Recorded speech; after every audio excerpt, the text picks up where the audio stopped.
Notre page Focus est consacrée ce soir à la filière biologique. En France, le marché des produits bio augmente de près de 10% chaque année. Notre région est en retard dans ce domaine. Exemple avec la farine bio et sa filière industrielle. François Pesquet et Philippe Derouet. Près d'un Français sur deux a déjà acheté des produits bio et l'on parle beaucoup de l'agriculture biologique. On pense souvent alors aux petits producteurs, à la vente sur les marchés ou à la ferme. Mais savez-vous que l'essentiel des produits bio s'achète en moyenne et grande surface ?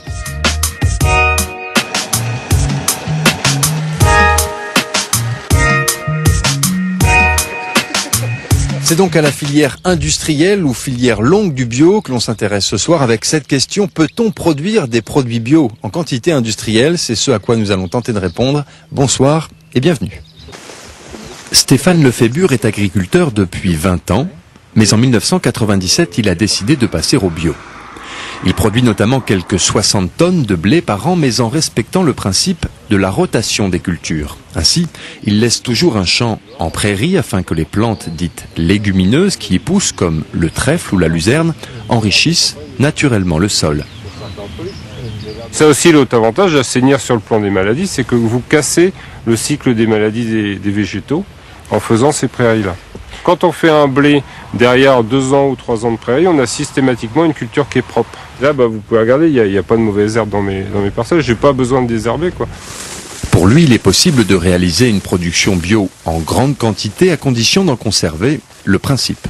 Produire de qualité en bio, c'est facile. Il suffit de prendre, pour du blé, vous prenez une variété de blé de très bonne qualité, et puis vous faites une très bonne rotation, en commençant évidemment par de la prairie. Si vous faites ça, c'est pas le fait de le faire sur 1 hectare ou de le faire sur 20 qui va changer les choses, quoi.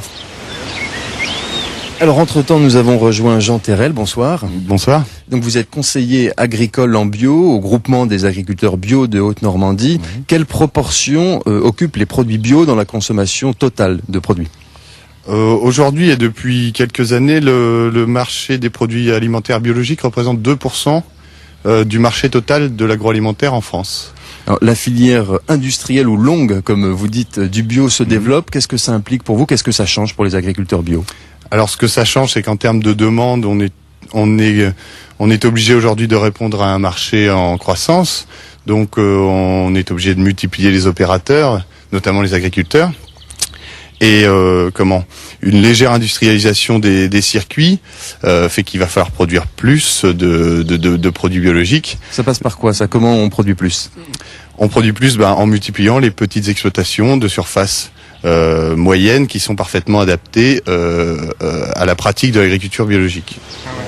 Stéphane Lefébure, lui, fait déjà partie des 120 producteurs qui livrent cette coopérative céréalière, bio, bien sûr. Il y a 2 ans, elle produisait quelques 300 tonnes de farine, près de 1000 tonnes aujourd'hui. La recette de la qualité, c'est une farine réalisée en un seul passage. Le grain arrive au centre du moulin et il est progressivement écrasé, donc broyé grossièrement avec les grosses rainures là, du début de la meule. Et au fur et à mesure, il transite par force centrifuge et arrive sur les plus fines rainures. Et là, on arrive à la farine parfaitement fine. Avec ce système de meule, on préserve le germe du blé, qui est essentiel sur le plan qualité, quoi. Le revers de la médaille, c'est que ces meules-là travaillent assez lentement. C'est de l'ordre de entre 25 et 50 kg à l'heure. Donc, effectivement, il faut beaucoup de meules pour faire des gros volumes, quoi. Actuellement, la coopérative livre les magasins spécialisés, mais pourquoi pas demain les grandes surfaces. Un produit fabriqué en grande quantité revient toujours moins cher et peut-être lui-même vendu moins cher. On ne fait pas les mêmes rendements en bio sans tous les artifices des produits chimiques qu'en conventionnel.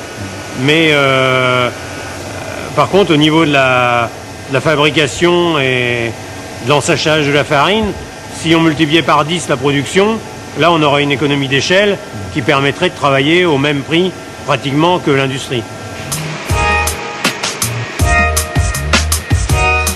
Voilà la réponse à notre question. Peut-on produire bio en grande quantité? Sans doute, mais pas de manière intensive, c'est-à-dire en acceptant certaines contraintes incompressibles comme la lenteur.